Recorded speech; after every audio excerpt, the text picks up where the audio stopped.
শোনো যুবক, তুমি যে তোমার প্রতিবেশীর ইবাদতে অংশগ্রহণ করতেছ, আল্লাহর সাথে শরীক করতেছ, অথচ মনে করতেছ এটা তার আনন্দ।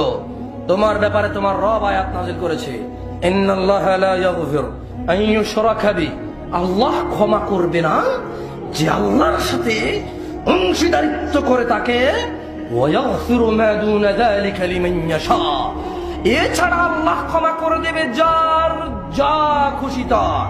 ওয়া মান ইউশরিক বিল্লাহ, যে আল্লাহর সাথে শিরক করলো, ফাকাদ ইফতারা ইসমান আযীমা, সে মহা অন্যায় রটনা করলো।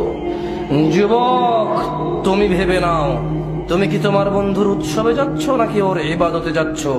হে মুসলমান, হে মুমিন, চিন্তা করে দেখো কোনটা ইবাদত আর কোনটা উৎসব। চিন্তা করে, তোমার ঈদ তো উৎসব, কই কি তোমার বন্ধু তো আসে না?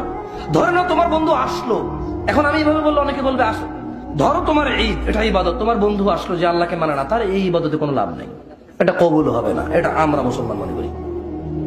আমরা মনে করি যে যারা আশহাদু আল্লা ইলাহা ইল্লাল্লাহ ওয়া আশহাদু আন্না মুহাম্মাদান আবদুহু ওয়া রাসূলুহু, কুল হুয়াল্লাহু আহাদ আল্লাহুস সামাদ লাম ইয়ালিদ ওয়া লাম ইউলাদ ওয়া লাম ইয়াকুল লাহু কুফুয়ান আহাদ, যার এগুলোতে সমস্যা আছে, আমরা মনে করি সে যদি মসজিদে ইমামতি করে তার লাভ নাই।